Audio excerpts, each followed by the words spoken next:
कि सुनो विभीषण प्रभु कही नीति, अब करे सदा से भक्त पर प्रीति।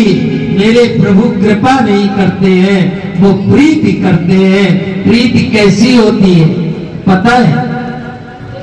प्रीति मीरा ने की, प्रीति चैतन्य महाप्रभु ने की, प्रीति तुकाराम ने की। और प्रीति जो कर लेता है वो प्रभु के शरीर में ही स्वरूप में विलीन हो जाता है, उसकी मृत्यु का कोई समय नहीं होता है जो प्रीति करता है। क्यों? आप लोगों ने कथाएं सुनी होगी कि जिस समय मीरा मेवाड़ छोड़ करके सौराष्ट्र में चली गई, मेवाड़ में बहुत अकाल पड़ गया। जब अकाल पड़ा तो राणा को पता चला। राणा ने महाराज लोगों ने आकर के राणा से कहा, तुमने संत का अपराध कर दिया जिसके कारण ये अकाल पड़ रहा है, तुम मीरा को वापस बुलाओ, मीरा को वापस बुलाओ। आज राणा ने एक पत्र लिखा, उसमें बड़ी करुणा लिखी, करुणा लिख करके पत्र लेकर के दूत को दिया और मीरा के पास पत्र भेजा। सौराष्ट्र में जाकर के मीरा को पत्र दे दिया। महाराज मीरा ने पत्र लिया, पढ़ करके पत्र को रख दिया, राणा के पत्र को नहीं देखा। उसके बाद में कुछ समय के बाद राणा ने पुनः पत्र लिखा और पत्र लिख करके फिर दूत भेजे। आज मीरा ने पत्र लिया, पढ़ा, पढ़ करके देखा, उसमें राणा ने बहुत वेदना लिखी, मुझे क्षमा कर दे, मुझसे अपराध हो गया, लौट करके महलों में चली आ। आज मीरा उस पत्र को लेकर के डाकोर के मंदिर में चली। मध्याह्न का समय है, पट बंद थे, द्वार बंद थे। जैसे ही मीरा चली एक तेज आंधी आई और तेज आंधी के साथ पट खुल गए, द्वार खुल गया, दीप प्रज्वलित हो गए, घंटनाद होने लगा और मीरा ने पत्र लिया, ऊपर की तरफ उठा करके कहा, हे ठाकुर, संसार की एक पुत्री अपने पिता का घर त्याग देती है, लौट करके कभी वापस नहीं आती है। वो भागीरथी गंगा है, जिस समय हिमालय की गोद छोड़ करके अपने पिता के घर से निकल जाती है, लौट करके नहीं आती है। और मैं तेरे द्वार तक आई हूँ, इस पत्र को लेकर के मैं कहाँ जाऊं, मैं कहाँ जाऊं। जो कहा, उस मूर्ति से तो हाथ निकले और हाथ निकल करके भगवान ने कहा, मीरा आ, मीरा आ, मीरा आ। मीरा दौड़ी और दौड़ करके भगवान के स्वरूप में विलीन हो गई। ये है प्रीति, जो प्रीति कर लेता है परमात्मा उसको अपने स्वरूप में विलीन करा लेता है। आज विभीषण से हनुमान जी कहते हैं कि सुनो विभीषण प्रभु कई रीति, करे सदा सेवक पर प्रीति। जो महाराज मेरे प्रभु का नाम लेता है, प्रभु का काम करता है, मेरे प्रभु उससे प्रीति करते हैं, कृपा नहीं करते हैं। इस प्रकार से विभीषण के साथ वार्तालाप हुआ। वहां से अशोक वाटिका में आज हनुमान जी विभीषण के कथनानुसार पहुंचे। जाकर के महाराज वृक्ष पर छिप करके बैठे।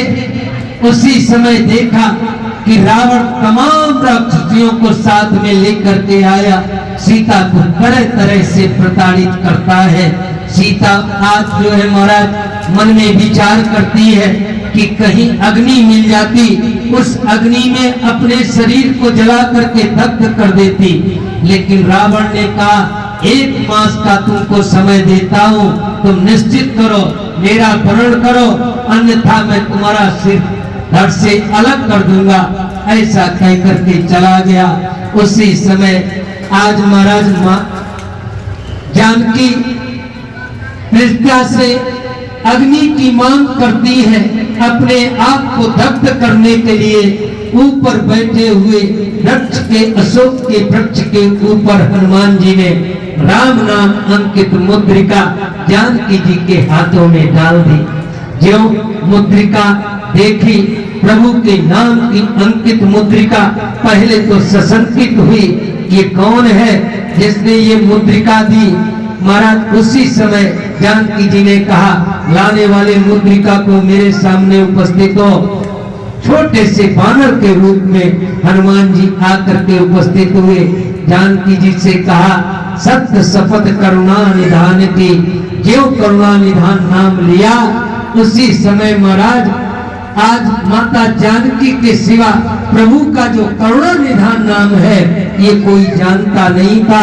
माता जानकी को विश्वास हो गया, राम दूत मैं मातु जानकी, मैं तो प्रभु श्री राम का दूत हूँ। आज इसी समय ये मुद्रिका मैंने आपको दी।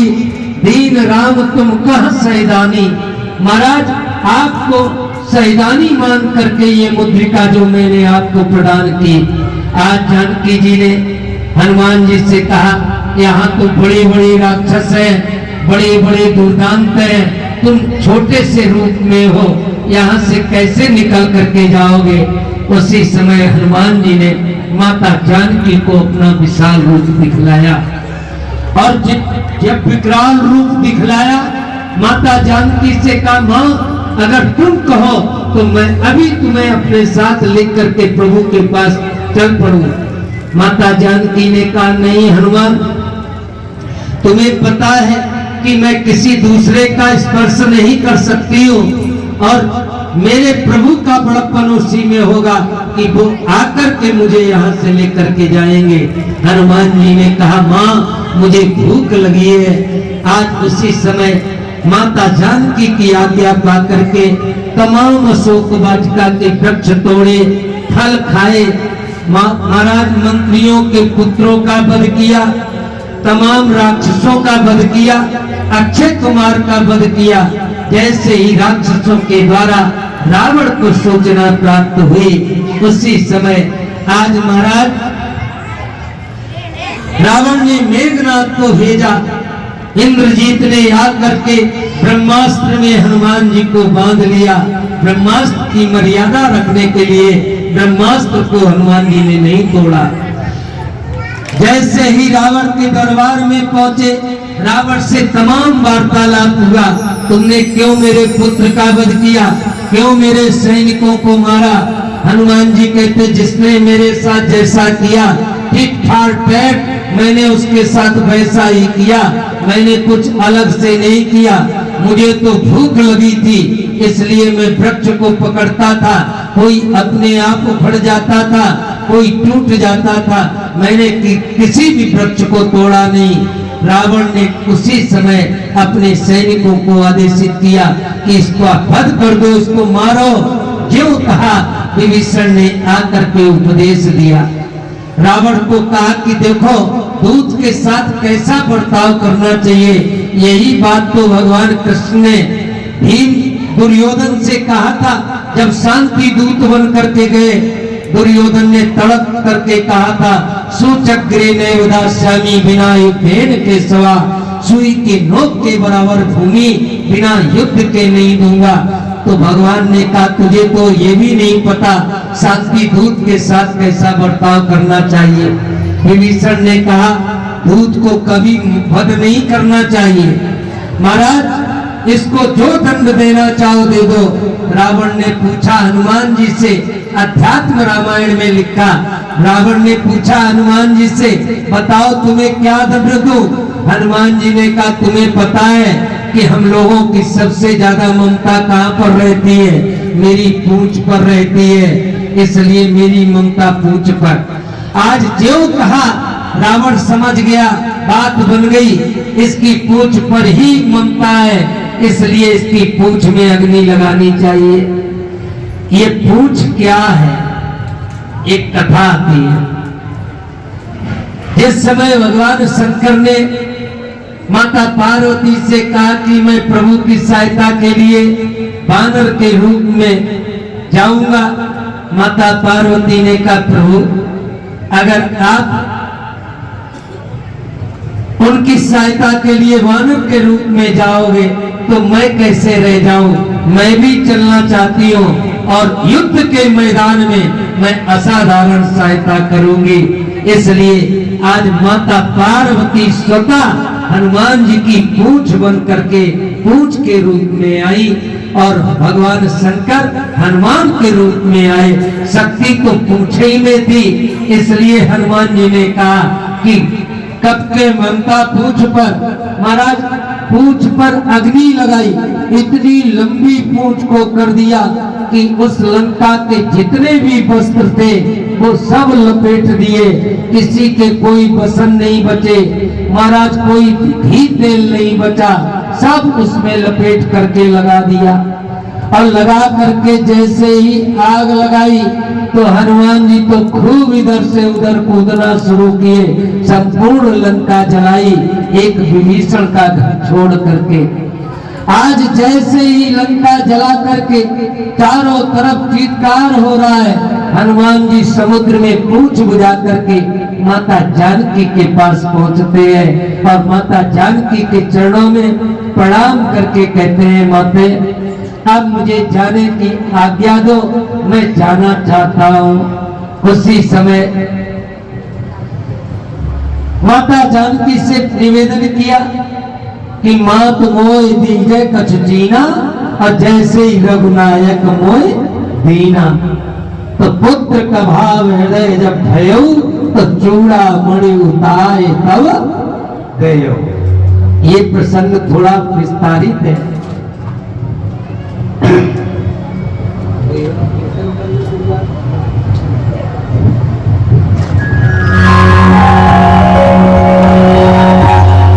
मात मोह दीजे कछु चीना, रघुन जैसे रघुनायक मोह दीना। पुत्र का भाव हृदय जब भयो, तो चूड़ा मणि उतारी तब दयो। जैसे भगवान शंकर माता सीता को कैलाश पर बैठ करके कथा सुना रहे, और यही प्रसंग जब सुनाया तो ज्यों ये प्रसंग सुनाया, चूड़ा मणि उतारी तब गयो। तो भवानी माता पार्वती के मन में एक शंका हो गई। बोली उमा सुनहु त्रिपुरारी, शंका होते एक मोहे भारी।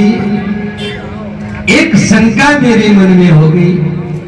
भगवान शंकर ने पूछा कौन सी शंका हो गई?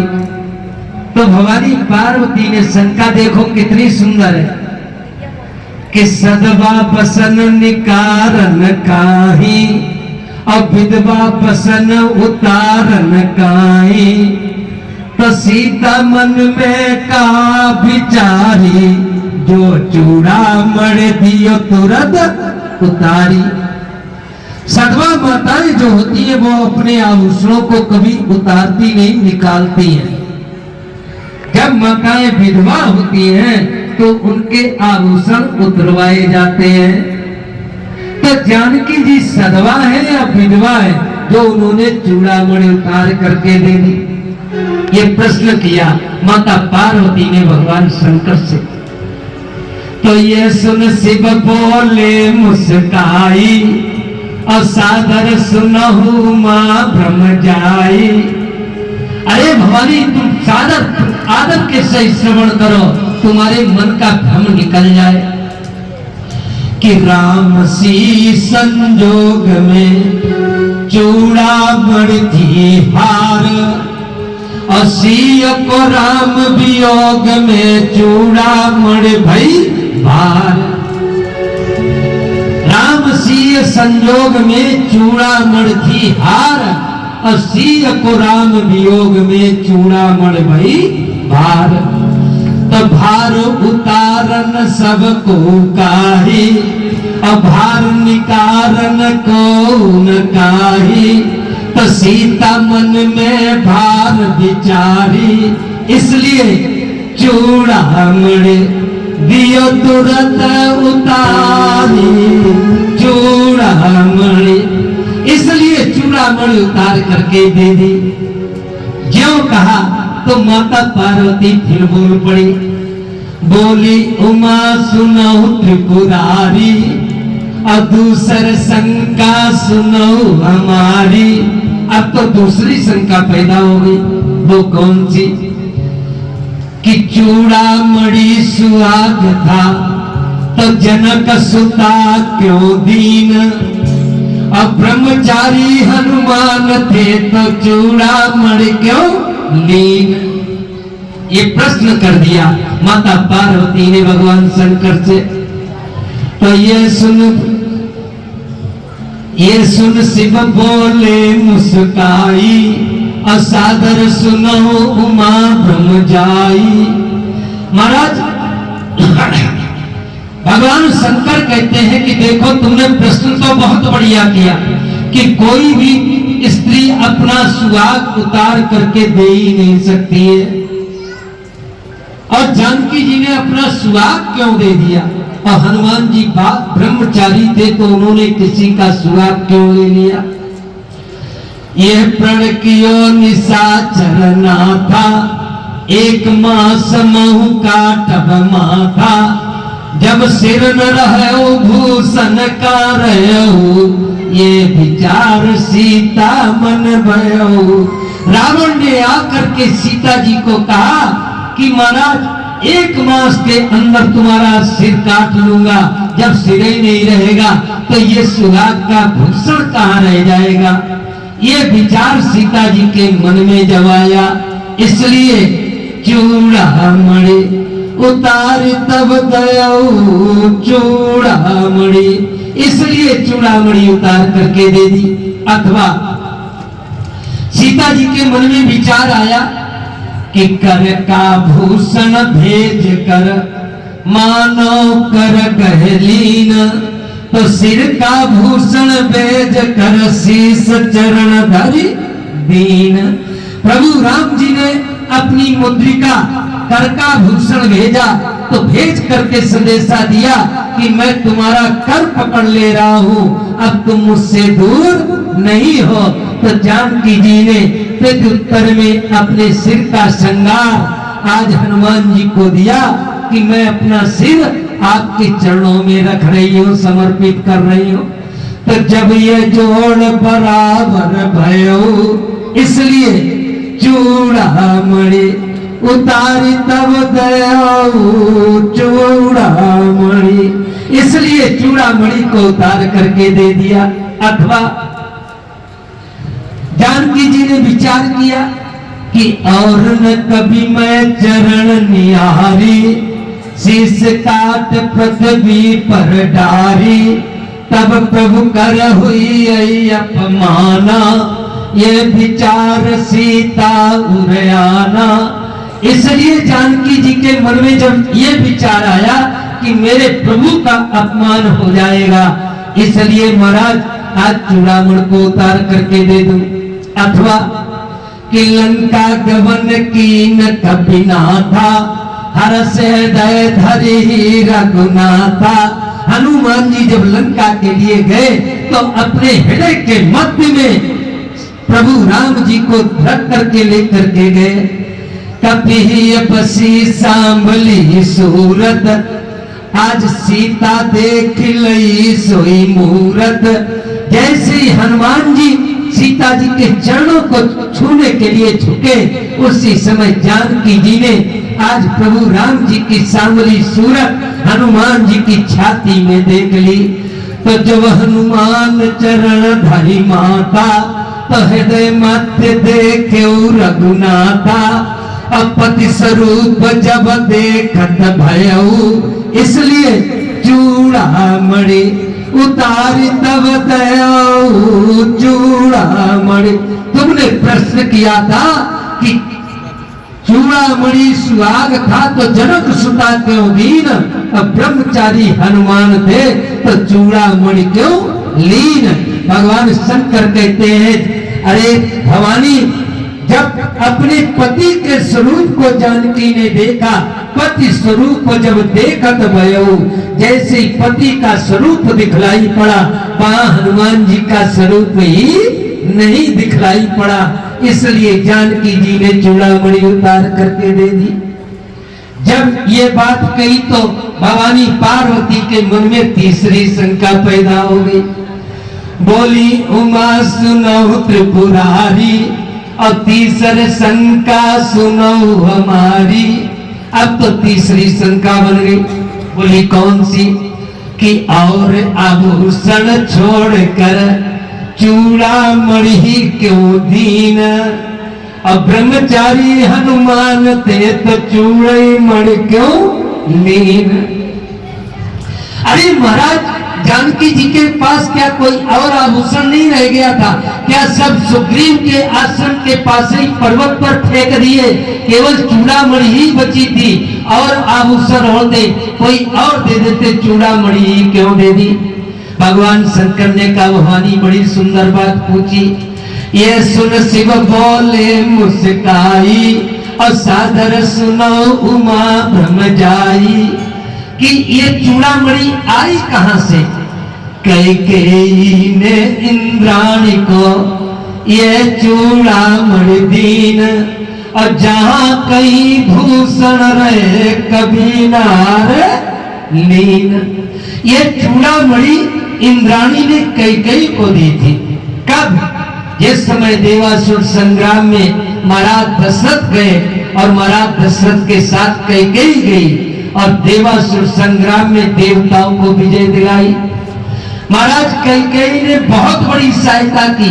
जब महाराज दशरथ के रथ का पहिया का धुरी कील निकल गया, उस समय कैकेयी ने अपनी उंगली लगा करके उस रथ के पहिया को सलामत रखा, और देवासुर संग्राम में देवताओं को विजय दिलाई। इसलिए इंद्राणी प्रसन्न हो गई, और प्रसन्न होने के कारण चूड़ामणि आज कैकेयी को दी, और चूड़ामणि को वरदान प्राप्त था। वो चूड़ामणि कैसी वरदानी थी कि चूड़ामणि जिस जगह रहेगी वहां का राजा कभी पराजित नहीं हो सकता है। चूड़ामणि कैकेयी, चूड़ामणि सीता जो पाई, कैकेयी ने दी मुंह दिखलाई। आज जानकी जी को मुंह दिखलाई में कैकेयी ने वही चूड़ामणि दे दी। तो सीता मन में यही विचारी, एक मास मोय रावण मारी, शीश काट पृथ्वी पर डारी, और कभी मन चरण नियारी। चूड़ामणि लंका में रह जाई, तब रावण को मार न पाई। अगर रावण के पास ये चूड़ामणि लंका में रह जाएगी तो फिर रावण का वध नहीं हो सकता है। इसलिए अवसर देख करके ये विचार सीता मन भयऊ, इसलिए चूड़ामणि उतारी तब दयाऊ चूड़ामणि। आज इसलिए चूड़ामणि को उतार करके दे दिया। और यही बात चूड़ामणि लेकर के हनुमान जी जब आए, और जैसे ही समुद्र पार करके आए, महाराज पर्वत पर उतरे, इतनी तेज गर्जना हुई, सारे वानर लोग दौड़े, और दौड़ करके महाराज हनुमान जी की प्रसन्नता देखते नहीं बनती है। जामवंत जी समझ गए कि मेरा कार्य सिद्ध हो गया। माता जानकी का पता लगा करके ही हनुमान जी आए हैं, नहीं तो इतनी प्रसन्नता गर्जना गंभीर नहीं होती। आज जाकर के सुग्रीव को सूचना दी। सुग्रीव के साथ में प्रभु राम जी के पास जब हनुमान जी पहुंचे, और हनुमान जी पहुंच करके महाराज जैसे ही चरणों में प्रणाम किया, प्रभु राम जी गदगद हो गए। हनुमान जी ने उसी समय चूड़ामणि दे करके महाराज प्रभु के हाथों में समर्पित की, और हनुमान जी ने कहा, प्रभु माता ने बड़ी आपके लिए सूचना भेजी है कि कभी कभी प्रभु मेरी भी याद करते हैं क्या? ये कह करके जो कहा, मेरे प्रभु रामभद्र के नेत्रों से अश्रुपात हो गया। भैया लक्ष्मण से कहा कि माता ने कहा लक्ष्मण से जा करके कह देना, मैंने जो अब शब्द उससे कहे थे उसके लिए मुझे क्षमा कर देंगे। और लक्ष्मण जी भी रुदन करने लगे। उसी समय मेरे प्रभु ने हनुमान जी को अपनी तरफ बुलाया और बुला करके अपनी बाहों के आलिंगन में ले लिया और लेकर के कहा, हनुमान तू हमेशा हमेशा के लिए जब तक मेरी कथाएं चलेंगी तब तक तू सदैव इस पृथ्वी पर धरा धरातल पर एक युग नहीं जन्म जन्मांतरों तक रहोगे। इसीलिए किसी देवता का प्रताप एक युग में होता है, किसी देवता का प्रताप दूसरे युग में होता है, किसी का तीसरे में होता है। लेकिन हनुमान जी कैसे देवता है कि चारों युग प्रताप तुम्हारा है, प्रसिद्ध जगत उजियारा। जिनका प्रताप तो चारों युगों में विद्यमान है, उनके प्रताप की बराबरी होने वाली नहीं है। इसीलिए हनुमान जी को एक नाम और दिया गया है। वो कौन सा नाम है? संकट मोचन। महाराज किसी ने प्रभु राम जी से प्रश्न किया और राम जी से पूछा कि संसार के संकटों का मोचन तो आप करते हो, और नाम हनुमान जी को दे दिया कि को नहीं जानता है जग में कभी संकट मोचन नाम दियारो। अरे हनुमान जी को नाम दिया, संसार के संकटों का मोचन तो आप करते हो। तो प्रभु राम जी ने कहा बिल्कुल ठीक है, संसार के संकटों का मोचन मैं करता हूँ, लेकिन जब राम के परिवार पर जब जब कोई संकट आता है तो उसका मोचन हनुमान करता है।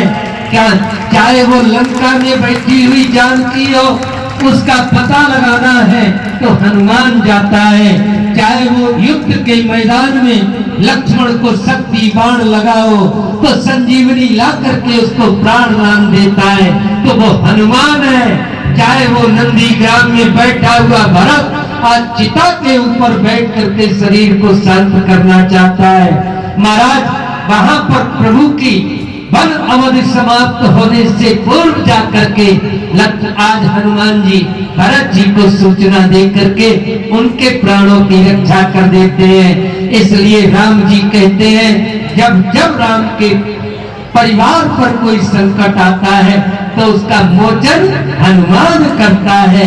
इसलिए वास्तविक संकट मोचन हनुमान जी है। बोलिए संकट मोचन हनुमान जी महाराज की।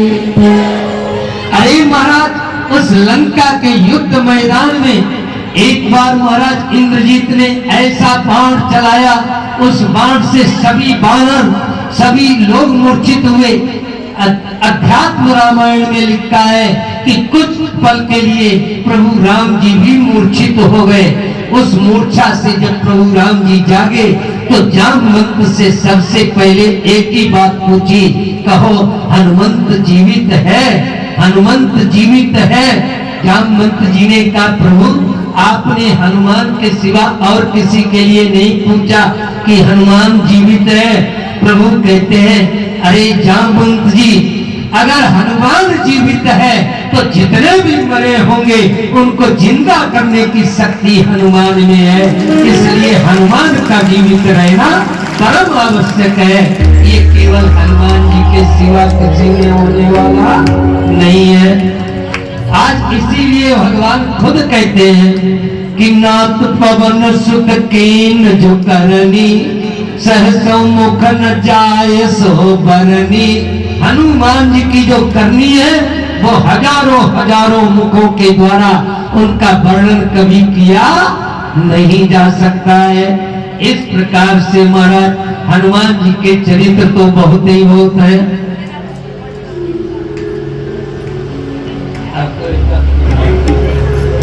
इसीलिए मानस में लिखा है कि करऊं सदा तिनकी रखवारी और जिम बालक राखे महतारी।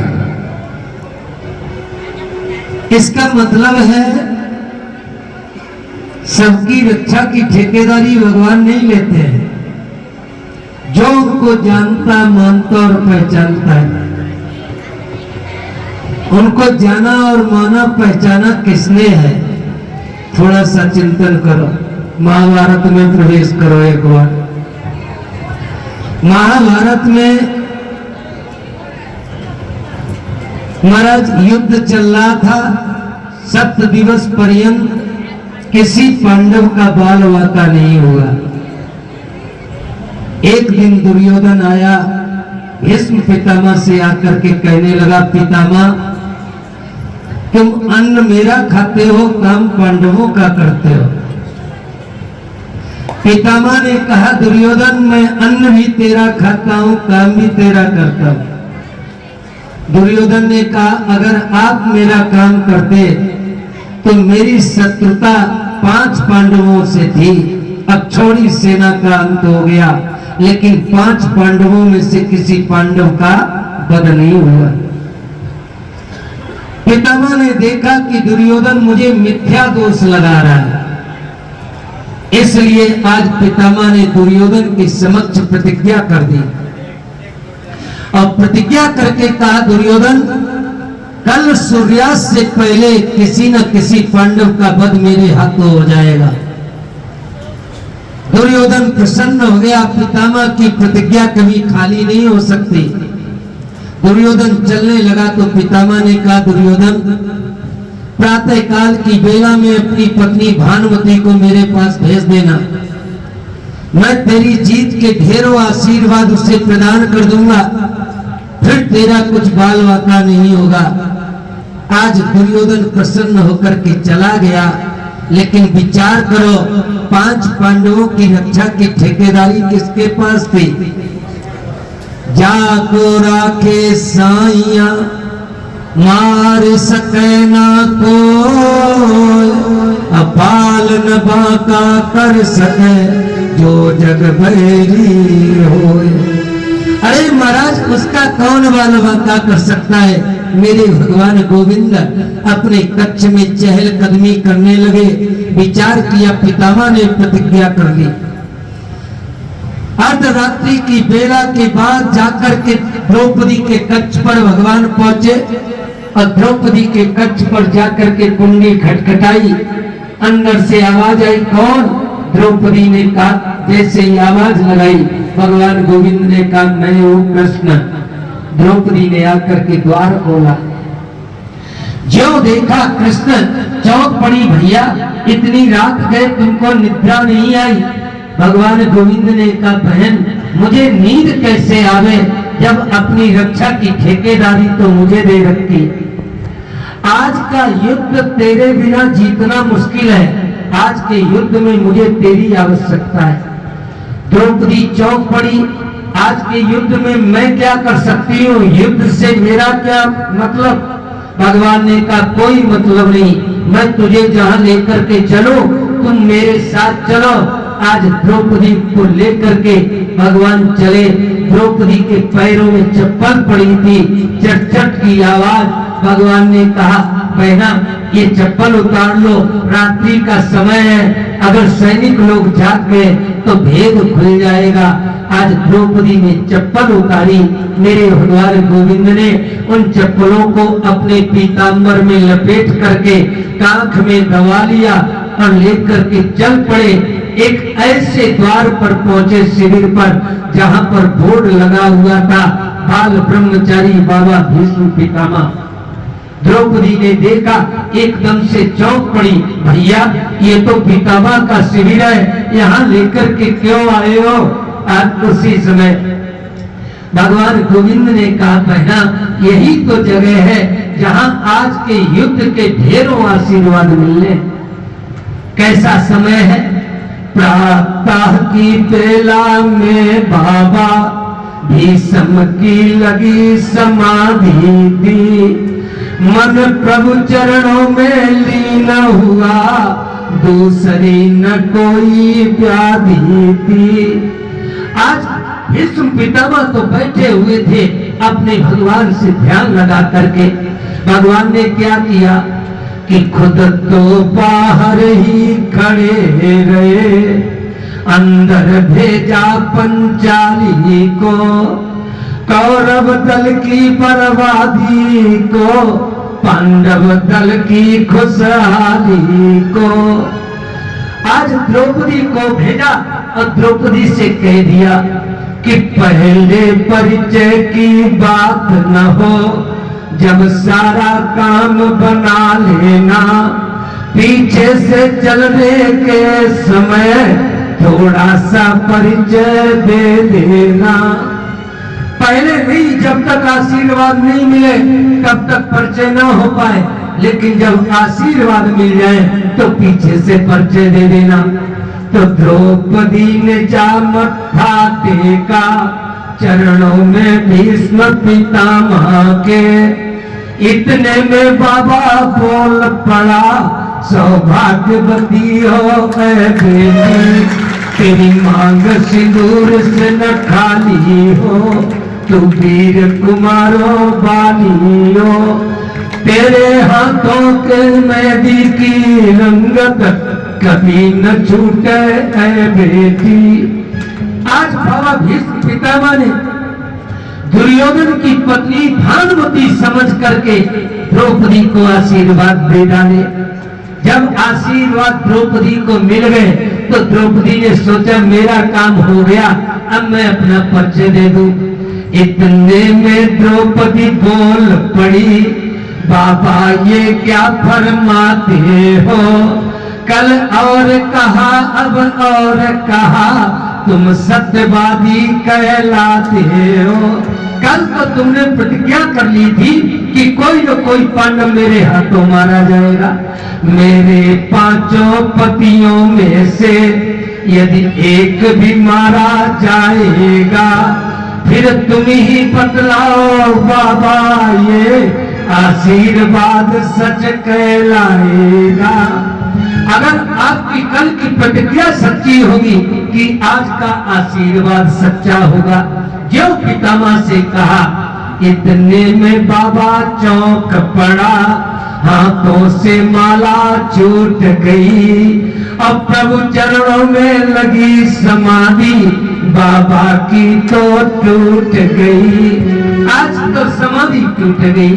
तो सामने देखा, क्या देखा, एक सधवा नारी आती है, उसके तन की रंगीन साड़ी सधवापन को दर्शाती है।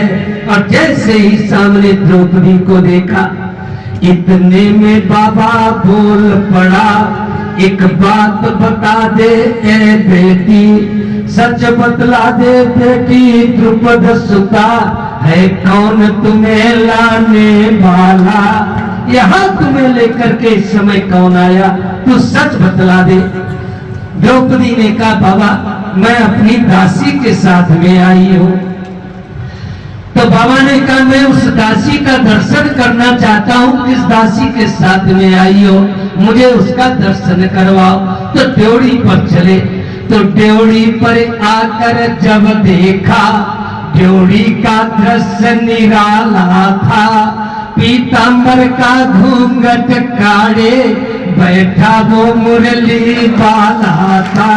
वहां तो वो मुरली वाला पीतांबर का घूंघट काढ़ करके बैठा हुआ। बाबा सीने से लिपट गया, बोला छलिया छल करने आया है, बूढ़ा होने को आया है, दासी का भेष बनाया है। आज जैसे ही कहा, ए द्रुपद सुता मेरी बेटी, बेशक अब विजय तुम्हारी है, कौरव दल क्या कर सकता है, जब रक्षक कृष्ण मुरारी है। जिसकी रक्षा की ठेकेदारी परमात्मा ले लेता है, उसका कभी बालवा का होता नहीं है। इसी के लिए गोस्वामी जी ने कहा कि करहु सदा तिनकी रखवारी, और जिम बालक राखे महतारी। जैसे माँ अबोध बालक की रक्षा करती है, ऐसे ही परमात्मा अपने उस अबोध भक्त की रक्षा करते हैं, जो परमात्मा को जान लेता, मान लेता और पहचान लेता है। इसलिए भगवान के चरणों का आश्रय लेकर के उनका मनसा वाचा कर्मणा, उनके शरणागति स्वीकार करके प्रत्येक जीव को अपने जीवन को कृतकृत कर लेना चाहिए। हनुमंत लाल तो साक्षात देव हैं, इनके चरणों का आश्रय लेकर के अपने जीवन को कृतकृत्य करें और आज यहीं पर विश्राम करेंगे। इस सभा को बोलिए हनुमंत लाल की।